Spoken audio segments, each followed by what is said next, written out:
Some of you may have gotten an email recently from Gmail that says that they are discontinuing POP3 and that this is going to cause problems for your emails if you don't do something about it. If you haven't gotten this email yet, you will soon. So what's going on is, through the Arc Year program, our existing videos teach you to use Gmail to check your author website emails. To date, that has been the easiest way, and you can get Gmail on your phone so easily or check it from any computer. So it's just really convenient system. So, in my case, for instance, I have email addresses like brad@bradpaquette.com. And so those emails flow directly into my Gmail account, and then I can check them from wherever I can check Gmail. And that has been really, really easy to do. Unfortunately, that uses a technology called POP3 or POP3, which stands for Post Office Protocol 3. And according to Gmail, the reason that they're making this change and they're no longer going to support POP3 is because it is no longer secure. I guess the bad guys have had enough time with it now to figure out how to get around it.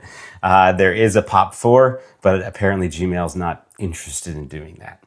And so they are insisting if you currently use Gmail to check emails this way from another provider, like your own website, you're going to have to make a change in order to continue doing that. So this is annoying. And unfortunately, I wish there was just some really easy solution that I could give you, like some box to check that'll change everything for you. Unfortunately, it's not that simple, but there are solutions available. So I'm going to quickly show you a few of those solutions tonight. So your first option is to use your web host to set up an email forwarder. And again, for you guys just getting started, I apologize. It's ironic. We have, 3 people. This is our first meeting tonight, and we're going to a topic that is not that accessible. But bear with us. I promise you'll be glad to have this information in the future.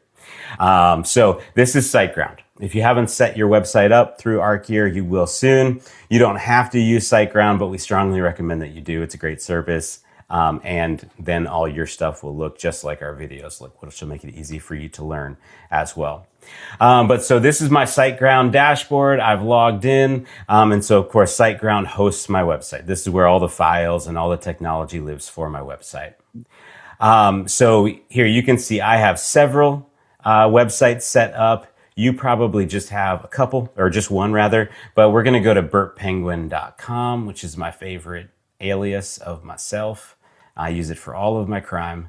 And so we'll go to the Site Tools option on SiteGround. And from here, it's pretty simple. Your dashboard should look very, very similar to this. You're going to go down here to Email in the left-hand menu, and then click on Forwarders. And let's say that I had a Bert@BertPenguin address, and I want to keep using Gmail to check that. Well, I would just have bert@bertpenguin.com /bradpaquette@gmail.com. So I just put in the address wherever I want to receive that email here in the right-hand box. And then I click create, and that forwarder is set up. From then on, I should be able to see those emails in my regular Gmail inbox. So that's one solution.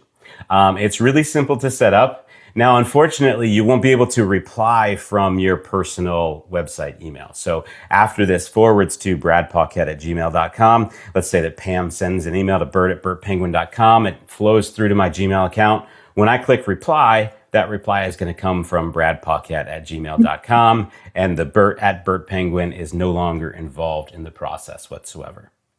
So that's one option for you. That's the simplest way to solve this problem, and it'll take care of it right away.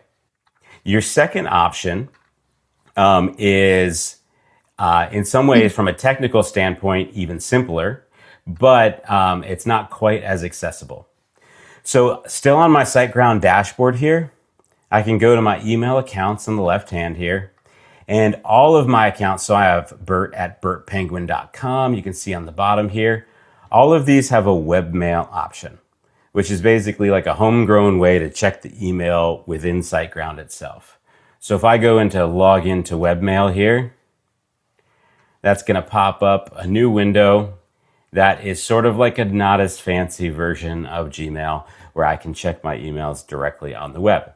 So this, whatever URL is at the top, you could click that. So in my case, it's the server name, which is like giowm1268.siteground.biz. But that's going to be unique to my website. Yours, even though you're still on SiteGround, will be something different.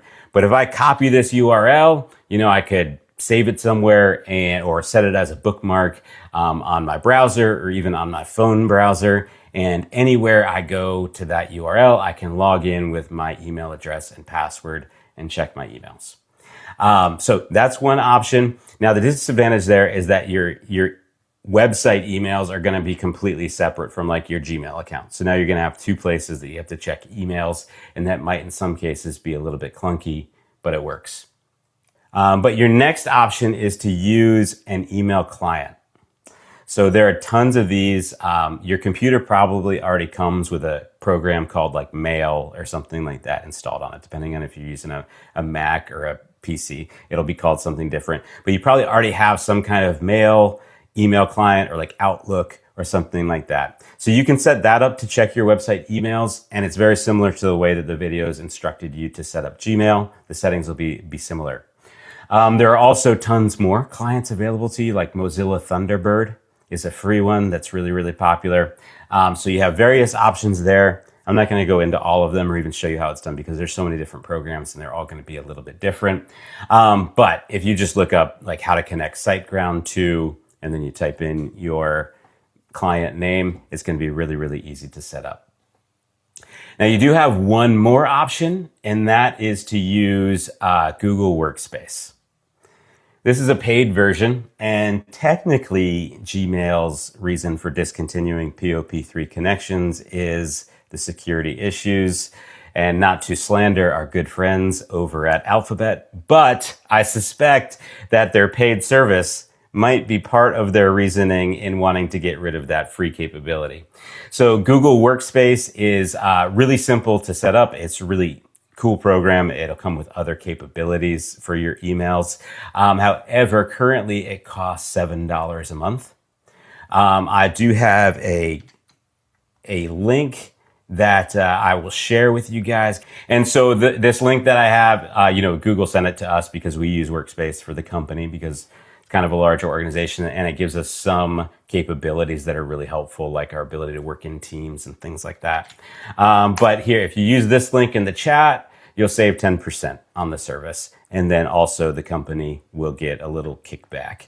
But let's go ahead and I'm going to go ahead and share my screen once more and just walk through those options really quick. All right, so you guys can see my screen. So I'm just going to go to that link that I just dropped in the chat for you guys there. So you can see that Google Workspace has several options. Really this starter version, the first one on the left there, is all that you need. That's plenty of capabilities, especially, if you had in the future, let's be optimistic, you're going to have people working for you, and you're going to have a research assistant and a marketing assistant and all kinds of things. And then you might need one of these bigger versions, but of course your income will justify it at that point. But, when it's just you, or even if it's just you and one or two other people, this starter version over here on the left is plenty of stuff. And so that's going to allow you to set up your at yourauthorname.com email. And you're going to have that same Gmail Google interface that you're used to, and that's really easy to use. It can be really easy to set up on your phone, whether you got an iPhone or an Android. So it's going to keep it all streamlined and simple, just like it is now. And really the biggest difference right now, especially if it's just a single person organization like yourself, between the starter and the standard, is that the standard comes with a bunch of like AI stuff that really isn't even that helpful. So, if you want their like Gemini AI to write your emails for you, or write in documents and things like that, you can use their Gemini AI stuff on a wider basis. So that's really the only advantage there. But again, the starter will get it done.